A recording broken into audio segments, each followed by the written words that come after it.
서로 그냥 이렇게 감사했으면 좋겠습니다. 먼저는 하나님 앞에 예배드릴 수 있는 상황과 건강을 허락하심을 감사합니다 하면서 하나님 감사합니다 이렇게 고백했으면 좋겠습니다. 다 함께 하나님 감사합니다. 그래서 저는요 또 이렇게 예배를 집례하시는 또 우리 목사님과 사모님께 감사합니다. 그리고 양지교회 성도님들 이렇게 만날 수 있게 해서 감사합니다. 저는요, 이 감사를 통해서 하나님의 은혜가 무엇인지를 깨달아 갈 수 있었고, 감사는요, 신앙과 같습니다. 하나님께서요, 데살로니가 5장 17절 18절 말씀에 범사라고 이렇게 얘기하고 항상 이렇게 이야기해요. 쉬지 말고라는 뜻이 있는데요. 그 말씀 중에 뭐냐면 동등된 거예요. 기도와 입술의 시, 감사. 그것은 그리스도 예수 안에서 우리를 향하신 하나님의 뜻이라고 하나님께서는 말씀하십니다. 그럼 우리가 하나님의 뜻을 이룬다는 것은 큰 것이 아니라 작은 것에 감사부터 시작해야 된다는 것입니다. 훌륭하신 스펄전 목사님께서 그 감사를 의지적으로 감사하면 어떻게 감사해야 되는가? 자연의 섭리 가운데 아름다움 그대로를 인정하며 이렇게 감사하는 시를 제가 한번 여러분들에게 전해드리겠습니다.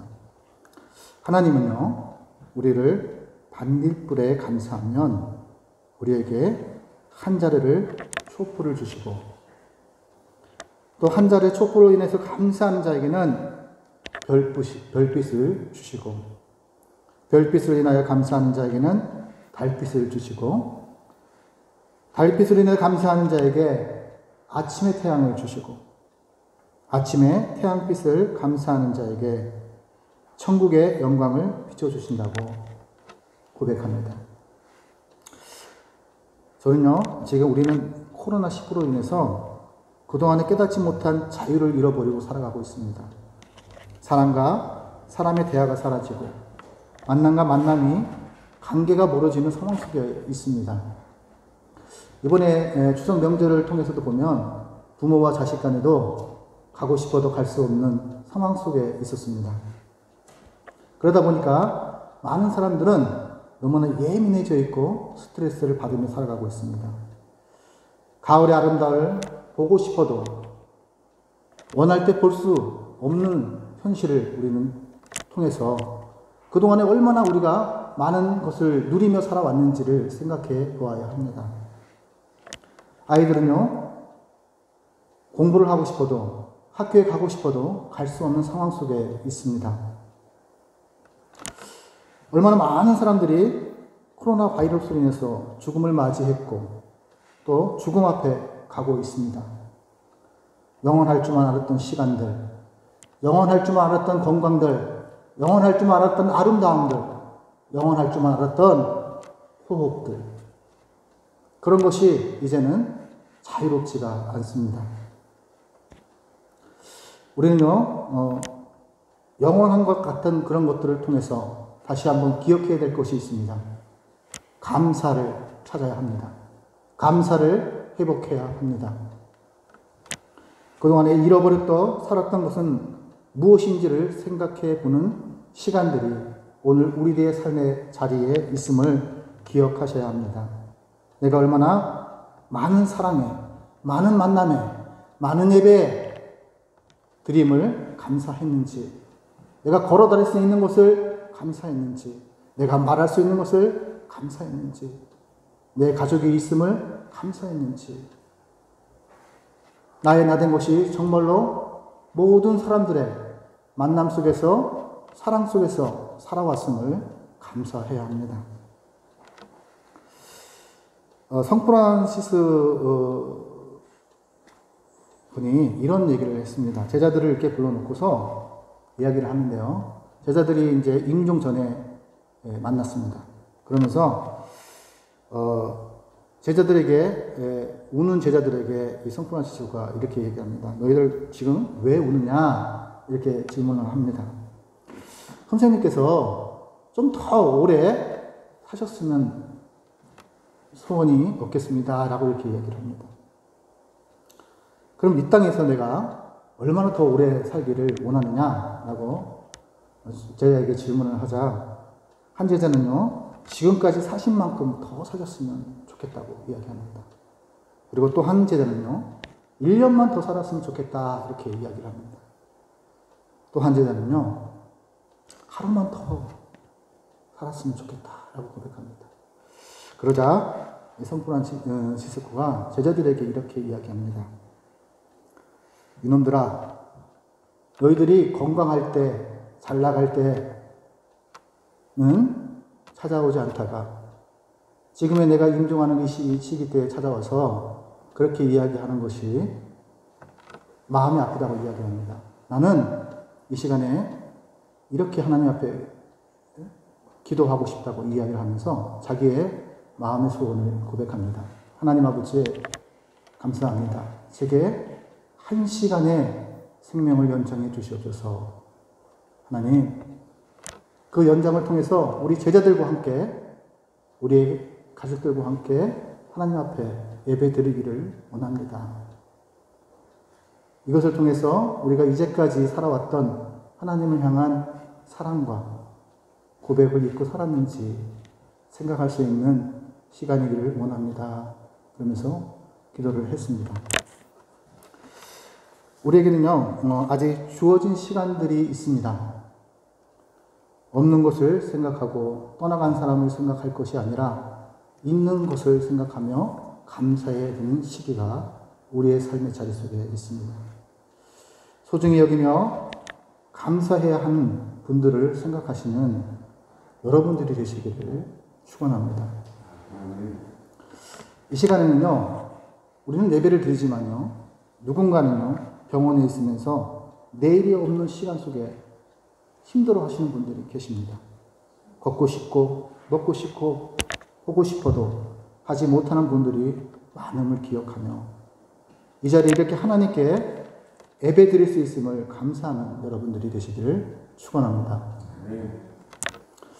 감사하라면요, 왜 하나님께서 감사할 일이 없는데 왜 감사해야 합니까? 이렇게 질문을 할 때 하나님께서 오늘 본문 12절의 말씀을 보면요, 하나님께서 감사해야 될 이유에 대해서 말씀을 하고 있는데요, 하나님께서 택하신 자라는 것에 감사라고 말씀하십니다. 하나님께서는요, 우리를 선택했고 우리를 통해서 하나님의 일을 하시기를 원하십니다. 우리를 사용하시려고. 그렇게 우리를 선택했기 때문에 하나님 앞에 감사해야 합니다. 그렇다면 왜 하나님께서는 우리를 선택하셨을까요? 그것은 우리를 사랑하기 때문입니다. 여러분들이 잘 아는 요한복음 3장 16절의 말씀에 하나님이 세상을 있는 여러분들을 사랑하사 독생자를 예수님을 여러분들에게 주셨으니 이는 예수님을 믿는 자마다 멸망치 않고 영생을 얻게 하려 하십니다. 라고 말씀하십니다. 이 사랑은요, 하나님께서 일방적인 우리를 향한 사랑입니다.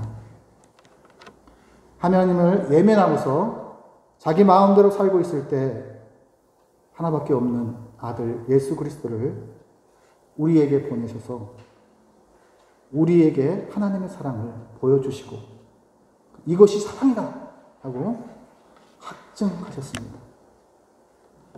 만남의 시간이 길어질수록 우리는 어떻게 되죠? 친구가 됩니다. 가족이 되고 일생을 함께 살아가기를 하나님께서는 원하십니다. 우리의 삶의 자리 속에서 하나님을 범사에 인정하기를 원하며 하나님과 함께 동행하기를 원하시는 하나님의 마음이, 하나님의 사랑이, 그것이 오늘의 말씀 속에 있음을 기억하시기를 바랍니다. 또 하나님께서 우리가 감사해야 될 것은 뭐냐면 우리를 구원해 주시기 위해서 이 땅 가운데 오셨다는 거예요. 우리의 슬픔 가운데, 근심 가운데, 아픔 가운데 있을 때 하나님이 주시는 참된 평화가 무엇인지, 진정한 사랑이 무엇인지를 알게 하시기 위해서 우리를 세상 속에서 구원해 주시기 위해서 이 땅 가운데 오셨음을 감사해야 합니다. 요한복음 3장 17절 말씀에 하나님이 예수님을 세상에 보내신 것은 세상을 심판하러 하심이 아니요 예수님으로 말미암아 세상이 구원을 받게 하려 하신다고 말씀합니다. 그런데 거기에는 전제 조건이 있는데요. 이는 예수님을 믿는 자마다 영생을 주신다고 말씀하고 계십니다. 하나님의 선택이 결정된 이유는 우리를 사랑하시고 우리를 구원하시기 위해서 이 땅 가운데 오셨다는 것을 마음판에 새기고 살아가야 합니다. 저도요, 인생 가운데 많은 아픔들이 있었습니다. 슬픔들이 있었습니다. 제가 만약에 예수님이 저를 선택하지 않았다면, 저를 불러주시지 않았다면, 저는요, 그 아픔 속에서 슬퍼하고 근심하고 있다가 지옥 가는 인생이 됐을 거예요. 오늘 본문의 말씀에 보면요, 좀 전에 하나님 믿는 자마다 영생을 얻는다고 말씀하셨잖아요. 그 영생에는요, 두 가지의 영생이 있어요. 하나는 뭐냐면 천국에서의 영생, 또 하나는 뭐냐면 지옥에서의 영생이 있어요. 다시 말하면 살아서 우리가 수고하고 고생하며 살아왔잖아요. 여기에 많은 어르신들이 계시는데 나이가 들어가고 시간이 흘러감에 따라서 무엇을 깨닫냐면 인생의 허탈함도 깨닫고 또 얼마나 감사한 것들을 깨달을 수 있는 것이요. 제 자녀를 통해서 이만큼 길러주시고 그거 누가 할 수 있는 거예요? 예수를 믿는 자가 하나님의 그게 은혜임을 알기 때문에 감사할 수 있는 것입니다. 하나님께서는요, 감사를 잃어버린 자에게 감사를 회복하라고 말씀하시면서 감사는 바로 하나님의 명령이고 또 감사하지 않는 것은 죄라고 이야기하는 거예요. 그래서 하나님께서는요, 저에게도 이렇게 말씀하십니다. 제가 힘들고 어렵고 눈물 날 때마다 하나님을 아버지로 모시며 여기까지 왔습니다. 그와 같이 자랐던 정말로 그런 삶의 자리 속에서 내가 아픔 속에서 예수를 붙들었을 때에 내가 다시 희망이 생기고 다시 하나님의 사랑이 무엇인지를 깨닫게 되었기에 오늘 이렇게 여러분들 앞에서 하나님의 말씀을 대언할 수 있는 기회를 허락하셨습니다. 모든 것이 하나님의 은혜입니다. 지옥은요, 우리가 기억해야 될 것이 있어요. 우리가 아까 수고한 인생이 수고하면서 왔잖아요. 살고 있잖아요, 앞으로도. 그런데 지옥은요, 그 수고가 뭐냐면 어떻게 보면 고생일 수도 있어요. 어떻게 예수님을 의지하는 자는 그것이 평강일 수 있죠. 고생 가운데 모든 사람은 어떻게 해요? 예수님께서 다라 그랬어요. 모든 자, 다. 그들에게 수고하고 무거운 짐진 자들아, 다 내게로 와. 그렇다면 인생은 누구나 다 똑같은 인생을 살아간다는 거예요. 수고하고 고생한다는 거예요. 근데 살아서도 고생하고 죽어서도 고생할 것 같으면 예수를 믿지 않으면 돼요. 근데 살아서 하나님께서 하나님의 은혜와 평강 속에 살아가고 죽어서도 하나님의 안식과 평강 안에서 천국에서 삶을 살려면, 영원히 살려면 예수 그리스도를 믿어야 합니다. 저는요, 찬양을 잘 못해요. 그런데 제가 제 인생에 찬양으로 이렇게 고백한다면 이 찬양을 씁니다. 나 같은 죄인 살리시 주내 고마워 잃었던 생명 찾았고 강명을 얻었네 큰 죄악에서 건지시 주내 고마워 나 처음 믿은 그 시간 귀하고 귀하다 이제껏 내가 산 것도 주님의 은혜라 또 나를 장차 본향에 인도해 주시리 거기서 우리 영원히 주님의 은혜로 해처럼 밝게 살면서 주 찬양하리라. 주 찬양, 주 찬양, 내 마음 다해. 주 찬양, 주 찬양, 내 생명 다해. 그렇습니다. 이 고백처럼 이제껏 내가 산 것 또한 하나님의 은혜고, 하나님 나를 선택해서 사용하시는 것조차 하나님의 은혜입니다. 오늘 우리가 호흡하는 것도 하나님 앞에 감사해야 됩니다. 자유롭게 호흡할 수 있는 환경과 여건을 허락하신 그 하나님 앞에 감사하는 여러분 되시기를 축원합니다. 그렇다면 택함 받은 사람들은 어떻게 살아야 할까요? 하나님께서 선택해 주신 곳에서 살아야 합니다. 여러분들이 잘 아는 아브라함을 이야기하려고 합니다. 창세기를 보면요, 하나님께서는 아브라함을 선택하셨고 그를 가나안 땅을 선택한 후에 아브라함의 후손들을 그곳에서 살게끔 하셨다고 합니다. 그래서 가나안은 지금의 성지 이스라엘 땅을 이야기하는데요. 아브라함은 애굽에서 내려갔다가 다시 가나안 땅으로 돌아옵니다. 애굽에서 430년간 살고 있던 이스라엘 민족이 40년간에 하나님이 입히시고 먹이시고 돌보심을 깨달아가며 골리앗 같은 세상 속에서 만들어진 나의 습관들을 하나님이 고치시고 하나님께서 순종할 수 있도록 하나님의 은혜가 뭐고 주는 그리스도여 살아계신 하나님의 아들이심을 깨닫게 하시기 위해서 그를 40년 동안 광야 속에서 인도하시고 불기둥과 물기둥으로 인도하셨잖아요. 그리고 나서 가나안 땅으로 들어갈 수 있게끔 하셨다는 것을 기억하셔야 합니다. 그렇다면 우리들은 어느 곳을 택해 살아야 할까요? 주님의 품입니다. 그것을 떠나면 안 됩니다. 소중히 여기고 감사해야 하는 분들을 생각하시면서 주님 안에서 살아가시는 여러분들이 되시길 바랍니다. 또 감사하면 왜 감사할 일도 없는데 왜 감사해야 합니까? 라고 질문하시는 분들도 있어요. 그러나 오늘 본문 12절의 말씀을 보면요, 하나님이 택한 자라고 이야기할 때 어떻게 해야죠? 그것은 감사할 수 있는 명분이 하나님이 나와 함께 하시기 때문에 감사해야 된다는 거예요. 그래서 우리는 항상 주님의 품에서 살아가려면 어떻게 가야 되죠? 교회 안에서 살아가요. 빛 안에서. 우리 양지교회 이름이 참 좋아요. 그 양지라는 건 뭐죠? 음지가 아니고 양지는 빛이 들어온다는 얘기죠. 하나님의 빛이 이 양지교회와 함께 하심을 믿습니다. 여러분의 마음과 여러분의 삶의 자리 속에서 예수님이 빛 되심을 증거하는 삶의 자리가 되시기를 소망합니다.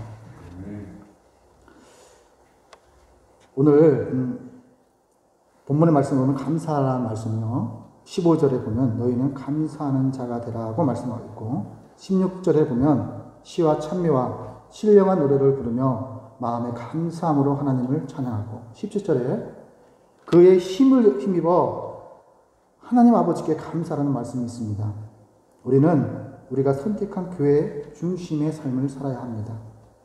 감사할 줄 아는 신앙이 그런 신앙의 성숙함을 가지고 살아가야 합니다. 그 세상이 말세가 된다는 징조에 대해서 하나님께서 말씀을 하시는데요. 로마서 1장 12절, 21절에 보면요, 인간의 타락상을 소개하는데 이렇게 소개합니다. 하나님을 알되 하나님으로 영화롭게 아니하고 감사치도 아니한다고 말씀합니다. 그리고 디모데후서 3장 1절에서 4절의 말씀을 보면요, 내가 이것을 알라 말세에 고통할 때에 이르르니 사람들이 자기를 사랑하며 돈을 사랑하며 교만하며 해방하며 부모를 교역하고 감사치 아니하며 거룩하지 아니하며 무정하며 원통함을 풀지 아니하며 참소하며 절제하지 못하며 사나우며 선한 것을 좋아하지 아니하며 라고 고백합니다. 여러분, 그리스도인들이 가장 무서운 죄를 범하고도 죄로 여기지 않는 시대 속에 우리가 살아가고 있습니다. 십계명을 잘 지키면 죄가 없는 줄을 여기며 살아가는 사람들이 있습니다. 죄를 짓고도 그것이 가장 무서운 죄인 줄을 모르는 것이 무엇이냐면 바로 감사를 잃어버린 것입니다. 우리는요, 하나님께서 감사하면서 살아야 한다고 우리에게 명령하셨습니다. 그래서 바울 사도는요, 자기가 예수 그리스도를 믿기 전에는 해방자요, 핍박자요, 포용자였으나 하나님께서 자기를 용서하여 주실 뿐만 아니라 하나님께 자기를 사용하여 사도의 직분까지 맡겨주신 것을 생각하면서 하나님께 감사했습니다.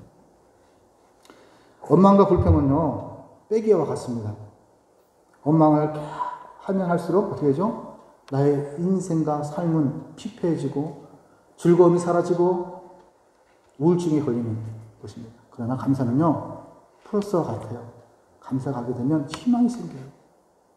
감사하게 되면 감사의 대상을 생각하게 되고요. 감사하고 나에게 은혜를 베풀어 나를 길러주신 부모도 생각하고 내 옆에 있는 분들에게도 감사한 것이 보여요. 그래서 감사하면요, 입술로 신의 구원이 되듯이 감사하는 자에게는 하나님의 은혜가 충만하게 하신다고 말씀하십니다.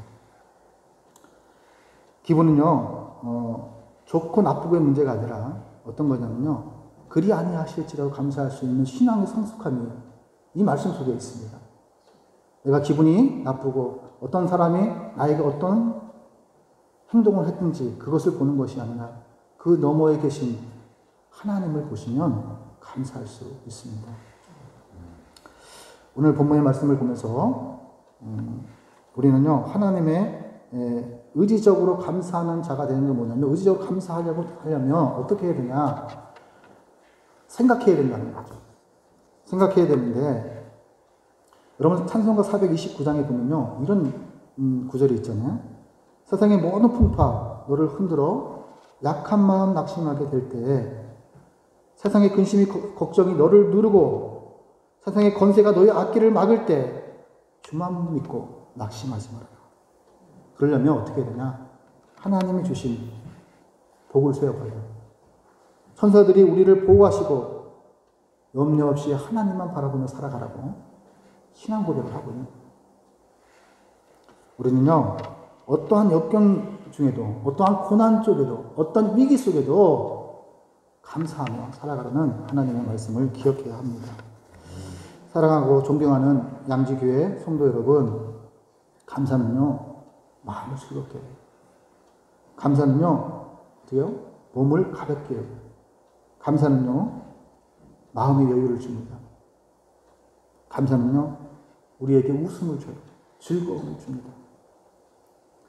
그리고 아프신 분들이 계시다면 감사하고 고백하십시오. 그러면 감사하면 어떻게 되냐? 건강해집니다. 이것이 감사의 비결입니다. 이제 11월이 이제 추수감사절이 이제 다가옵니다. 수확한 것만을 감사한 것이 아니라 나의 나된 것이 하나님의 은혜임을 기억하며 감사해야 합니다. 우리 모두 어떠한 위기 상황 가운데서도 의지적으로 감사하는 자가 되어 하나님께 감사하는 자에게 예배하신 축복을 누리는 여러분들이 되시기를 축원합니다. 기도하겠습니다. 하나님 아버지 감사합니다. 부족한 종이의 입술을 통해서 하나님 우리가